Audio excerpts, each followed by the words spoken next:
Hello everybody, good to see you. During these weeks in the autumn, I'm going to be serialising a book that I wrote some years ago in the 1990s when I was at St George's, Windsor. It was basically based on various things that I'd developed over the years in teaching, both when I was training readers for ministry, when I was teaching on the Bishop's Certificate course, and also in confirmation groups and things like that. But I gathered them all together as a way of communicating what the Christian faith is all about, particularly using as little jargon as possible. So I thought I'd like to share that with you afresh this autumn. The book is called The Mystery of the Broken Mirror, Unwrapping the Christian Faith and Discovering Who We Really Are. The first chapter is called Unwrapping the Parcel. It's all about language and mystery. Allow me to introduce you to the concept of dits. I can guarantee that none of you will have heard of dits before, because it was a word coined by my oldest son. He's now 33, but when he was making his first effort to talk at about 18 months old. Like all of us, he was engaged in the mammoth task of trying to make sense of the environment around him. A complex environment of people, objects, activities, sounds, colours, smells, and sensations, all of which were part of the tapestry of life surrounding him. He was beginning the lifelong process of sorting out and ordering and categorising information that would come his way. He was learning to compare and contrast new experiences with previous ones, making mental notes of differences of shape or differences of texture or sound or colour. Also assessing whether they aroused in him positive or negative feelings. Well, somewhere in this process, my oldest son invented and articulated for the very first time the concept of dits. Dits was for him any object which swung open when pulled. It could be a door, a window, a hinged lid, or a gate. He would point to the object in question with a look of awestruck recognition on his face, at the same time exclaiming to a delighted audience that expression which summed up for him the essential qualities of what he'd discovered. Dits! Sadly, perhaps, ditsness is now only fondly remembered by my son's adult loved ones, because of course his vocabulary, like all of us, has long since widened to include many, many more categories. He learnt long ago to distinguish between door and window and lid and gate. Even car was expanded to include such subcategories as Peugeot, Volkswagen and Vauxhall, estate car, hatchback and coupe. The childlike world of dits is gone forever. From the moment of our birth, if not before, for who knows what information we receive and process while we're still in the womb, we begin the process of sifting and sorting, relating new experiences to remembered ones, naming and describing.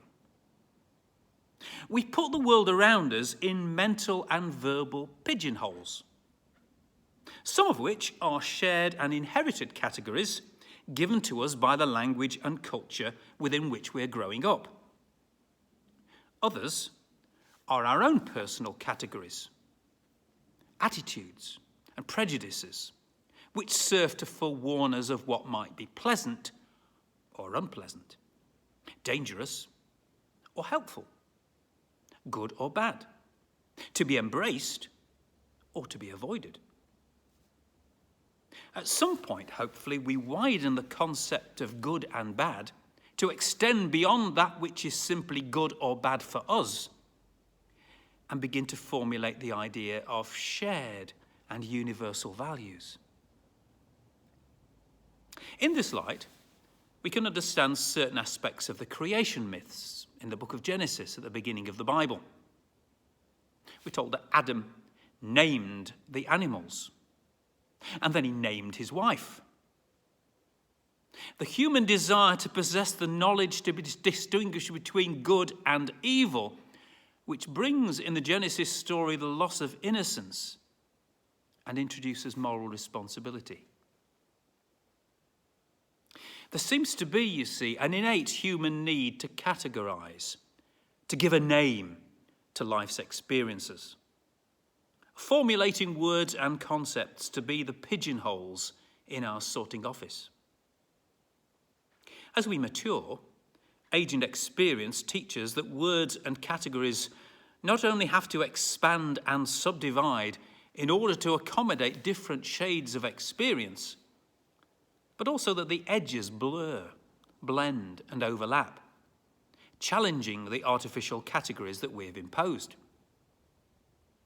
Natural historians thought they knew what constituted a mammal until they encountered the duck-billed platypus. Furry, yes. Milk producing, yes.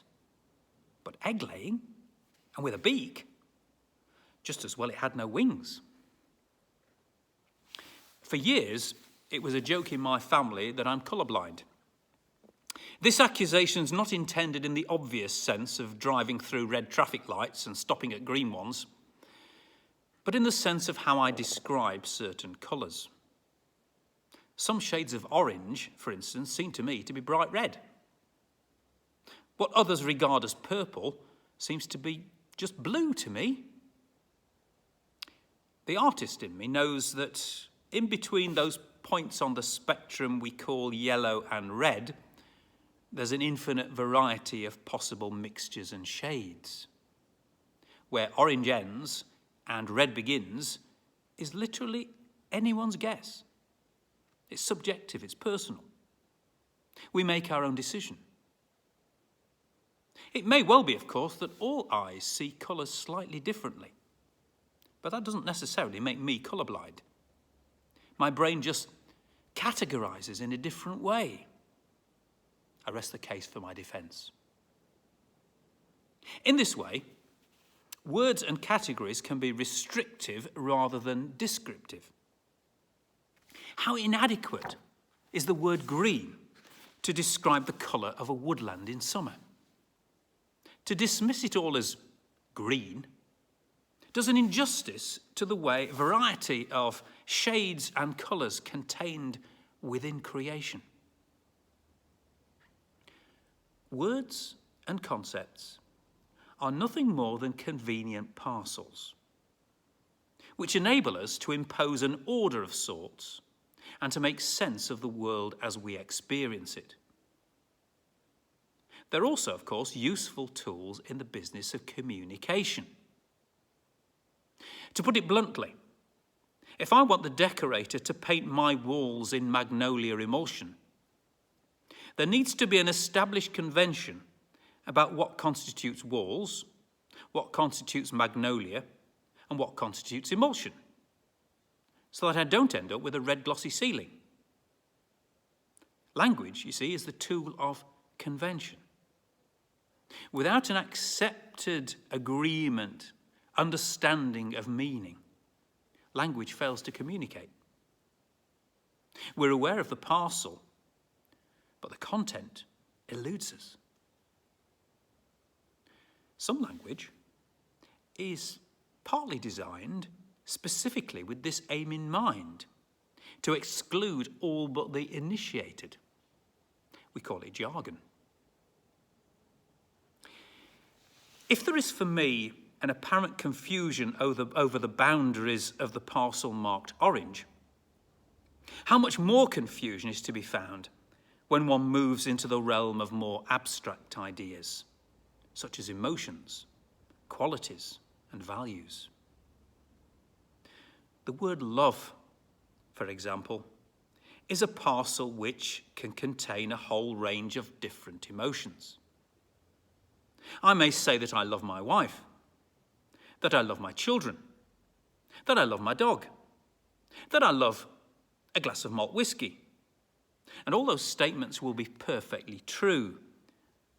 But the emotion conveyed by that word love will be different in each case. Sometimes it's necessary to actually change the parcel in order to make the meaning clear. In our modern world, the word love tends to be understood predominantly in romantic or erotic terms. But when speaking of the Christian understanding of love, the meaning is often better conveyed, therefore, by words such as compassion or service. So we come to the main purpose of this book, which is to explore the realities contained in the parcels which we call Christian belief or doctrine. It should be clear by this point, if you've been following what I've been saying, that all language has profound limitations.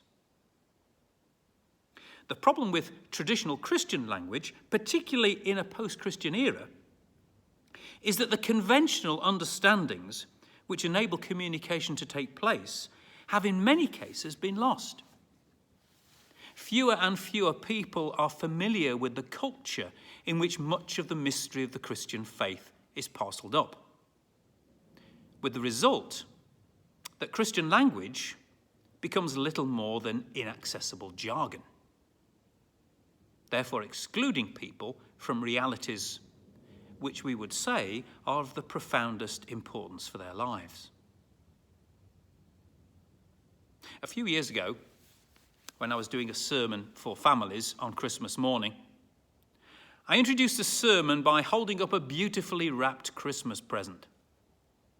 I admired the wrapping and openly declared that it was much too splendidly packaged to spoil it by opening it. Instead, I think I was going to pack it safely away with the Christmas decorations so that I could admire it again next year. The purpose of my momentary insanity was to reinforce the idea that most people, treat Christmas exactly in this way. Admire the packaging, but forget about the content. Indeed, for many, the package even becomes the content. But sadly, it doesn't stop at Christmas. Even those who regard themselves as thoroughly familiar with Christian language and belief act and speak as though believing in and admiring a package is all that is required. I'd like to suggest to you that we should rather see the packaging as an invitation to open it and discover the content, namely the mystery we call in English God. This is the reality. A reality we have to encounter and, more significantly, be encountered by. The words and concepts we use to describe and communicate this encounter can never be a substitute for the encounter itself. Christian doctrine and belief, Christian language, are never ends in themselves, but rather invitations to discover and live in the reality which they seek to describe. If this book serves no other purpose, let it serve as a plea that together we unwrap the parcel and let the mystery we call God encounter us all.